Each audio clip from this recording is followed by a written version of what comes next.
Level 1. The Soul Reaper nobody notices. Your name isn't called during roll call. It never is. Ninth seat, Squad 7. A rank so low that half your own division forgets you exist until they need someone to clean the barracks after a mission gone wrong. You watch the 6th seat get praised for a kill you could have made in half the time, with half the effort, and you say nothing. You never say anything. Your Zanpakuto, Kasumigiri, Mist Cutter, barely holds an edge in Shikai. It looks thin, weak, almost embarrassing to draw in front of anyone who's seen a real blade work. They laugh. Not cruelly, just carelessly, the way people laugh at something they've already decided doesn't matter. You let them, because the truth sitting inside you right now, sealed under 10 years of quiet discipline, is that your Bankai could level the barracks they're standing in without you breaking a sweat. Level 2. A cage built by choice. You didn't hide this because you were afraid of losing. You hid it because you know exactly what happens to a nobody who suddenly isn't one. Central 46 doesn't reward strength it didn't approve of.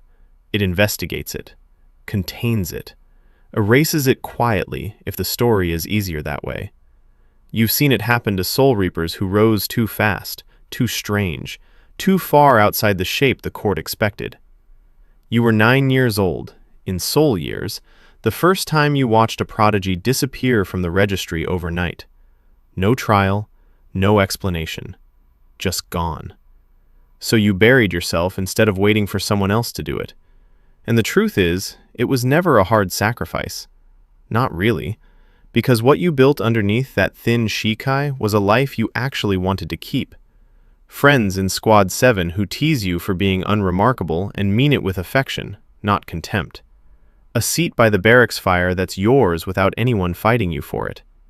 And her, the 4th seat medic who saves you a spot at the mess hall table without being asked, who laughs at your bad jokes like they're actually good, who has no idea the thin blade she teases you about could end wars.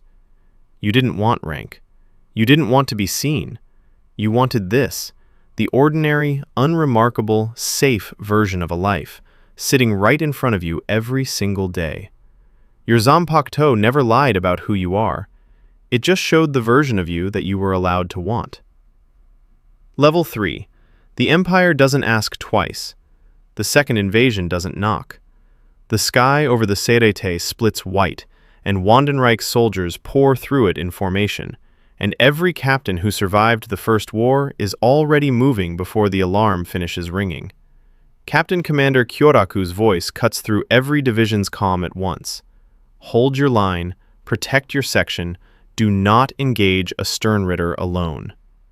You're not supposed to be anywhere near the front. 9th seats guard supply routes. 9th seats do not fight Star Knights. But your supply route is the one 3 of Yhwach's own Schutzstaffel decide to walk through. As Note doesn't raise a weapon. He doesn't need to. His ability alone makes your knees want to fold before he's said a word. Gremi Tumo is already smiling, already imagining something new into existence just to see if you'll survive it. And Lil Baro simply watches, patient, the way something watches prey it already knows can't outrun the sniper itself. None of them ask your name. None of them need to. 3 of the strongest Quincy alive just need one of you dead, and they've never once needed more than a minute to manage it. Level 4. What he actually is. You draw Kasumigiri because it's the only thing in your hand, and for 1 second you actually considered dying with your secret intact. It would almost be easier. Then you hear the 2 lieutenants behind you, the ones who've mocked your seat for years, still breathing, still trapped, still counting on a nobody to buy them 10 more seconds against 3 names that make captains hesitate. And it isn't enough. You almost let it not be enough.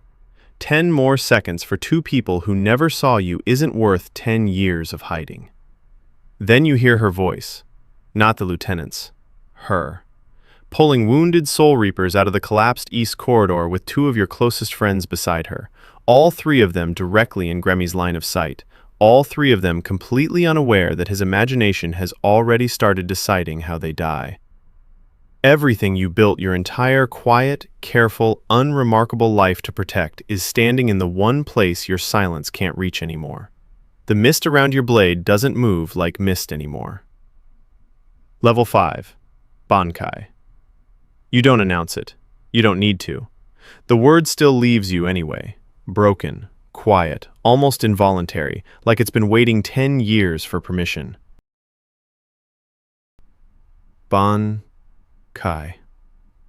The air around you goes still first, unnaturally still, the kind of silence that makes even Astronaut's fear falter for the first time anyone's seen.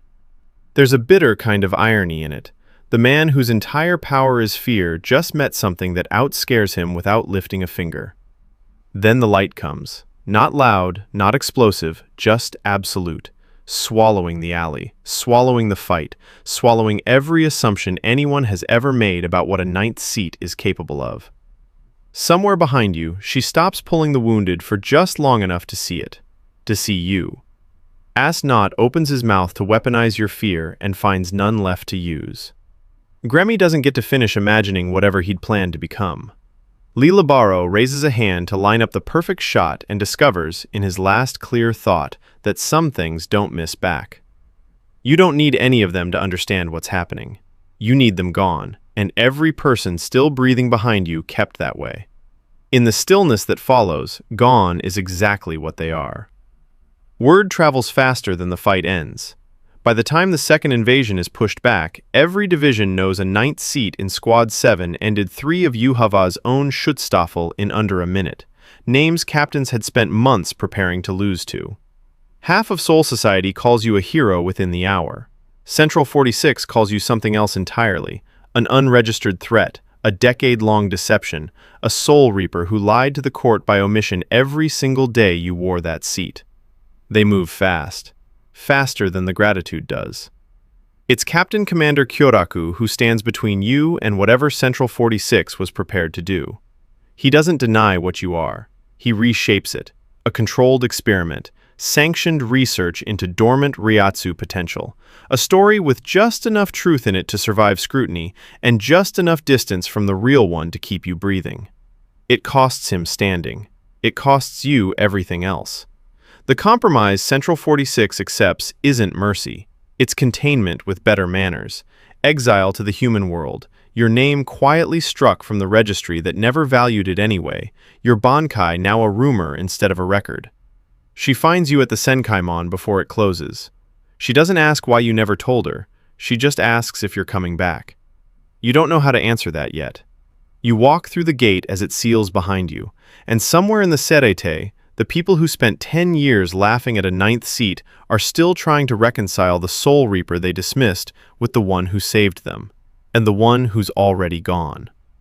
You're not angry. Not anymore. You just wanted to be left alone.